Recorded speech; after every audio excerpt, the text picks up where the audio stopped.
오늘 말씀은 세 가지 맹세에 대한 말씀과 또 저희들에게 주시는 율법을 성취하고 더 나은 의를 보여주는 예를 말씀하시고 있는데, 이 사람은 자기가 한 이야기를 확신시키고 또 보증하기 위해서 맹세라는 걸 합니다. 그러니까 이스라엘 사람들은 맹세를 하는데 어디다 대고 맹세를 했느냐면 예루살렘에다 대고 맹세를 하고 자기 머리에다 대고 맹세를 하고 이 맹세를 쭉 했습니다. 근데 이 맹세는 특별히 가장 강력한 맹세의 수단은 신이었어요. 신에 대해서 맹세를 하고 하늘에 대해서 맹세하고 땅에 대해서 맹세하고, 또 우리나라 사람들은 어디다 맹세를 하냐면 자기 성을 갈겠다. 자기가 당할 수 없는 고통도 당할 각오가 돼 있다. 이런 것으로 맹세를 했습니다. 근데 이스라엘 사람들은 신에게 맹세하고 하늘과 땅에 맹세하고 자기 머리에 맹세하고 이렇게 맹세를 했었는데, 실제로 이 사람들은 그렇게 사용을 했고, 그래서 진실을 입증하기 위한 수단으로 맹세하는 것에 대해서 이스라엘 사람들에 대한 그 맹세에 대해서 하나님은 말씀하시는 겁니다. 너희들 그런 맹세하는 건 아니다. 그러니까 예수님이 이 말씀에 대해서 새로운 맹세법을 가르쳐 주는 거죠. 그렇다 그러면 예라고만 하고 아니다 그러면 아니다 이렇게만 이야기를 하지, 하늘에다 대고 맹세하고 땅에다 대고 맹세하고 하지 마라 이렇게 이야기를 하시면서, 이 율법이라고 하는 것은 너희들이 맹세한다고 너희들이 잘 지켜지는 게 아니고 예 아니요라고만 대답하는 것이 맞다 이렇게 이야기를 하고 있습니다. 근데 여기 말씀에 보면 우리가 이스라엘 백성들은 생각하기를 예수님에 대해서 어떻게 생각했느냐면, 예수님이 율법에 대해서 지키지 않는 모습들을 보이시고 율법을 지키시기도 하시고 혼란이 왔거든요. 그래서 이 도대체 예수라는 사람이 율법에 대해서 어떤 생각을 가지고 있느냐 이런 생각을 했단 말이죠. 그래서 예수님은 거기에 대해서 너희들이 내가 율법을 없애려고 온 줄 아느냐? 아니다. 율법을 완성하는 사람으로 내가 왔다. 이렇게 얘기를 하시면서, 이 율법이라고 하는 것 자체가 없애고 잊게 하고 하는 것이 아니고 하나님이 우리에게 주신 것인데, 너희들이 지금까지 지킨 방법이 옳지 않았다는 겁니다. 율법을 완성시키는 가장 옳은 방법이 뭐냐? 그것을 생각해 봐라. 이 이야기를 하시고 있는 겁니다. 그 다음에 이제 38절의 말씀에 보면 눈은 눈으로 이는 이로 갚으라 하였다는 것을 너희가 들었으나 이렇게 되어 있는데, 이 말씀을 내려가 보면 이건 출애굽기 21장 24절에 있는 말씀으로 이스라엘 백성들이 자신들이 이제 하나님으로부터 새로운 법을 받고 난 뒤에 그들이 어떻게 사회와 공동생활을 영위할 수 있느냐에 대해서 이야기를 한 내용 중에, 너희들이 보복하는 일, 이 일은 하지 말아라. 너희들이 당한 만큼만 갚아라. 이제 이렇게 이야기가 됐는데, 이게 여러분 아시는 것처럼 하무라비 법전에서부터 시작된 동회보복법이라고 하는 것인데, 이 말씀을 가지고 너희들이 이에는 이, 눈에는 눈 이렇게 돼 있는데, 그럼 실제로 그러면 누가 나를 눈을 쳤어요. 그러면 가가지고서 나도 이에는 이, 눈에는 눈, 그래서 눈을 친 거냐? 그건 아니에요. 대개 눈을 치는 만큼 계산하는 돈으로 환산해서 주고 거기서 끝냈다는 겁니다. 누가 사람을 죽였다 그러면 좋아 너도 죽어, 이게 아니었다는 거죠. 대개 돈으로 거기에 해당되는 것으로 해결했다는 거죠. 그걸 선교지에 가보면 그런 일들이 있습니다. 예를 들자면 보험이 발달하 있지 않은, 그리고 손해배상이라고 하는 개념이 없는 캄보디아의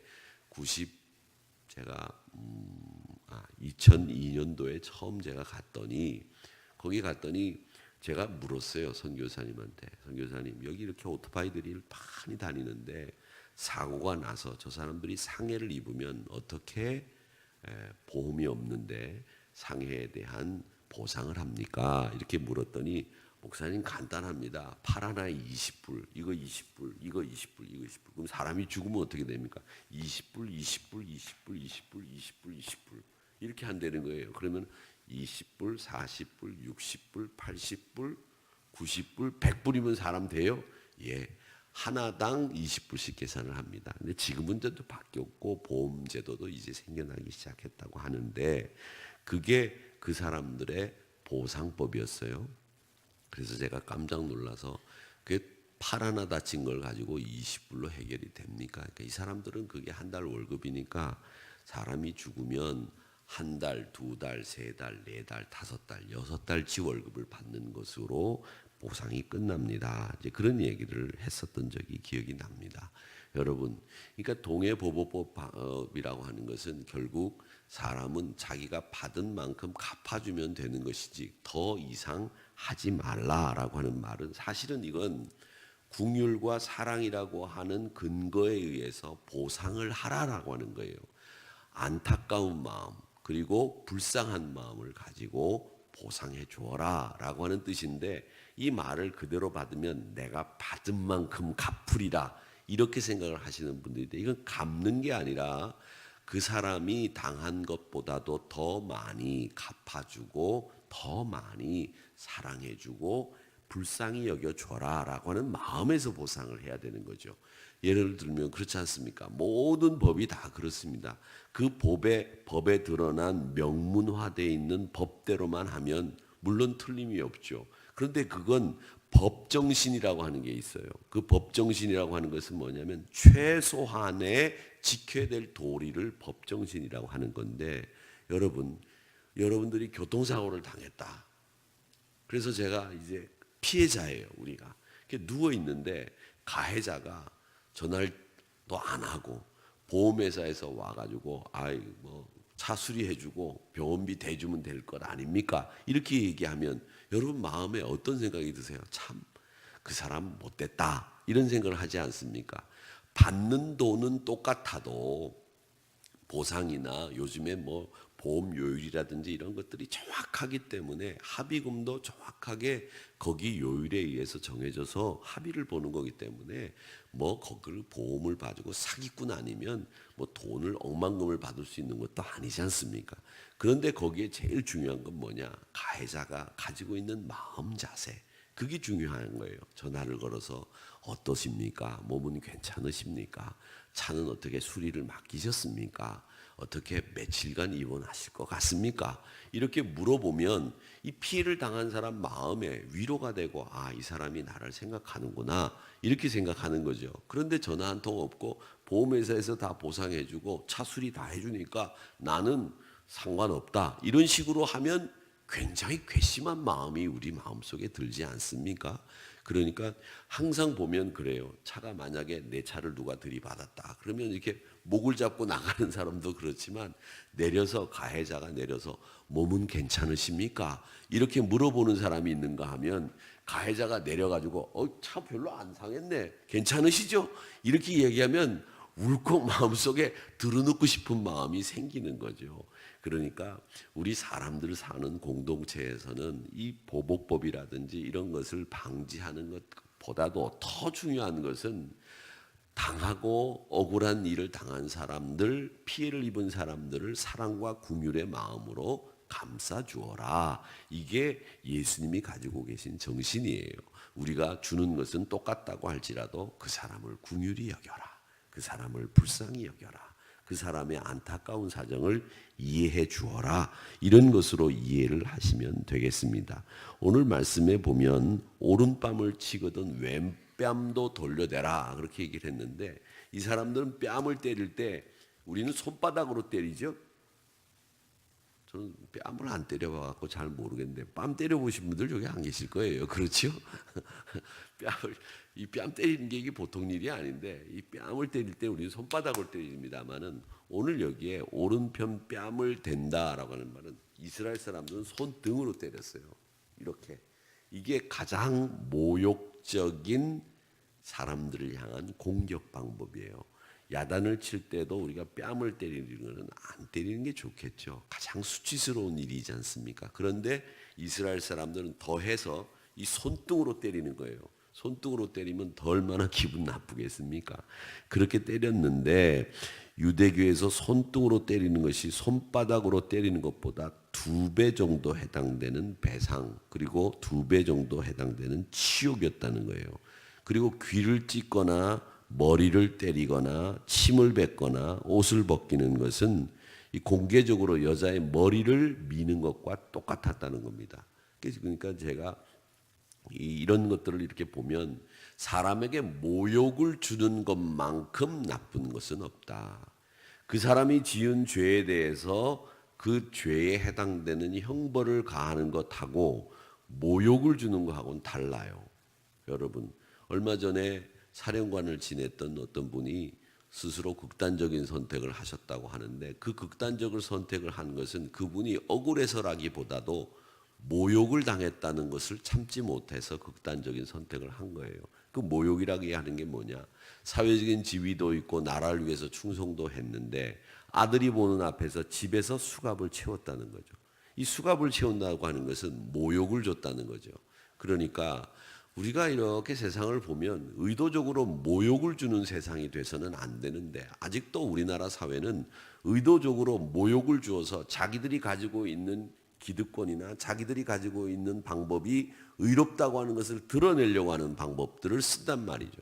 다른 사람을 모욕해서 내가 의로워지는 게 아니거든요. 그런데 아직까지도 그런 생각을 해서 모욕을 주는 거예요. 여러분, 그렇게 해서는 안 되는 거예요.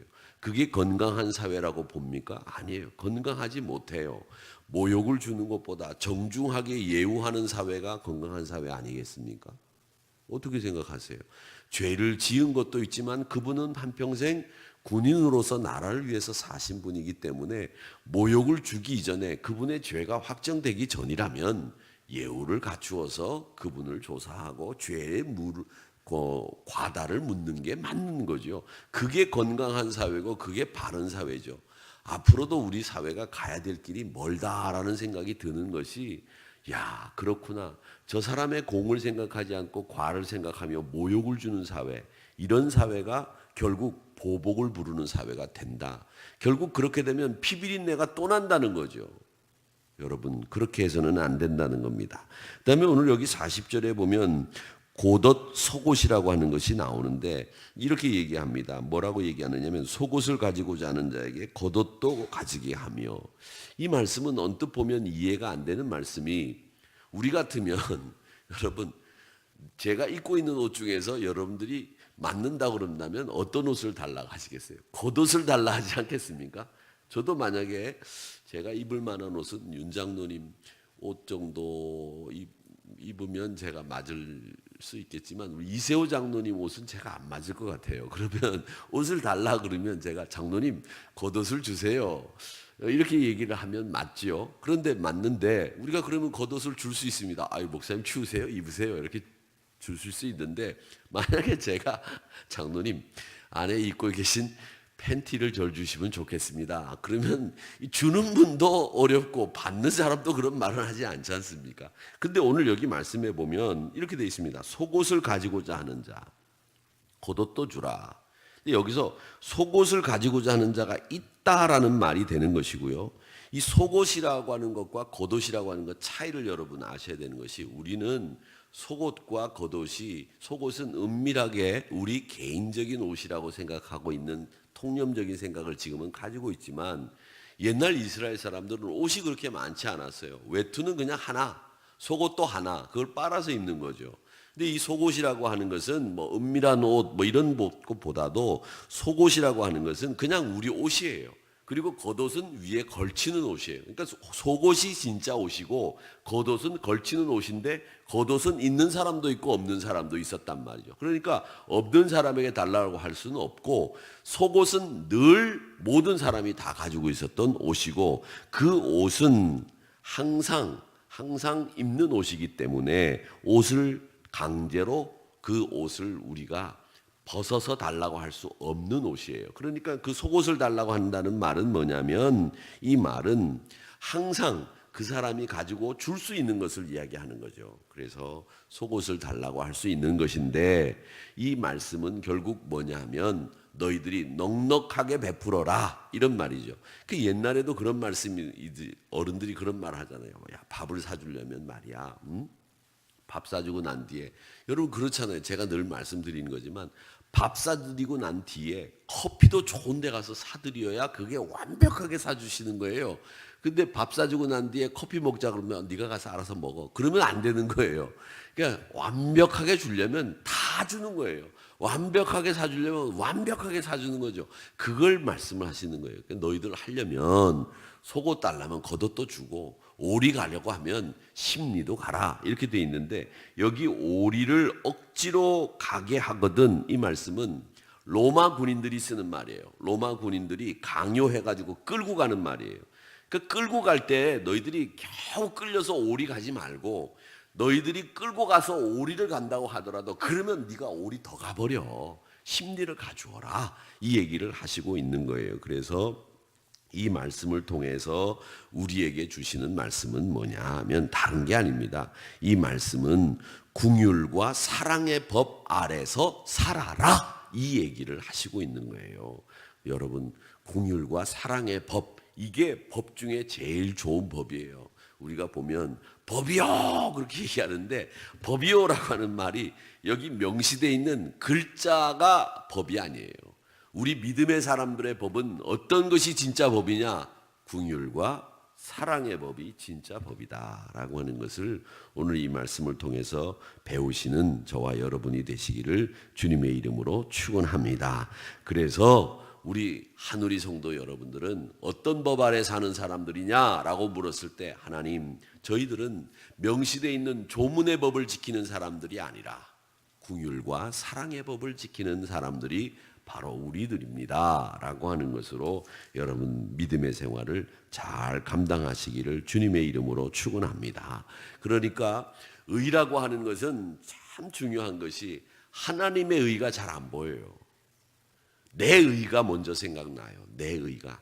내 판단에 의해서 이게 의다 불이다 이런 생각이 우리 사람 눈에는 먼저 보인단 말이죠.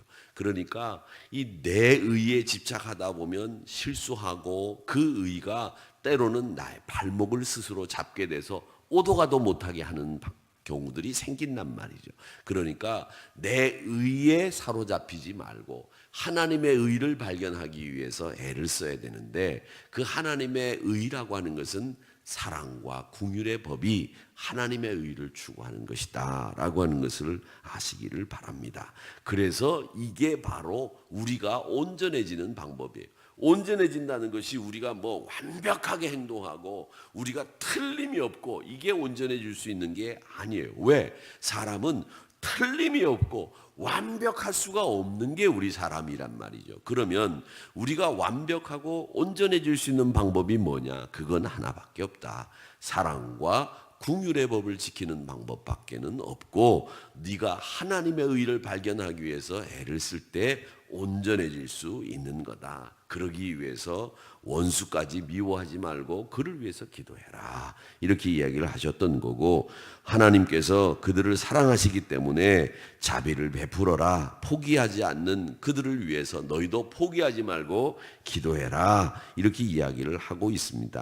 그러니까 하나님이 우리를 향해서 가지고 계신 계획은 우리가 온전해지기를 원하는 거예요. 근데 그 온전해지는 것은 뭐냐? 내 의로 온전해지는 게 아니다. 사랑과 긍휼의 법으로 우리가 온전해지는 것이고 그 사랑과 긍휼의 법은 바로 하나님의 의다라고 하는 것을 아시고 항상 감싸 안는 사랑을 요구하시는 하나님의 방법을 통해서 여러분 감싸 안고 또 감싸 안는 우리 한우리 성도님들이 되시기를 바랍니다. 그래서 제가 이렇게 보니까 사람들이 다 마찬가지예요. 야, 너 잘못했어. 너 그거 고쳐. 이렇게 해갖고 잘 안 고쳐지더라고요. 야, 넌 그런 걸 참 잘하던데 그것도 그렇게 한번 해봐. 이러면 그렇게 하더라고요. 여러분도 한번 해보세요. 야, 너 그거 그따위로 할래? 이 가만 안 둬. 이 자식이 말이지. 다음부터 그러면 넌 치도곤 날 줄 알아. 잘 안 고쳐요. 그 사람 안에서 화만 돋고. 그런데 야, 너 잘하는 게 이거야. 그러니까 너 그것도 그렇게 한번 해봐. 이렇게 한번 해보세요. 그러면 정말 그 사람 발에 땀나게 뛰어다니면서 열심히 할 거예요. 그러니까 우리가 사람들이 말이죠, 야단치고 사람의 화를 돋군다고 해서 일이 되는 게 아니에요.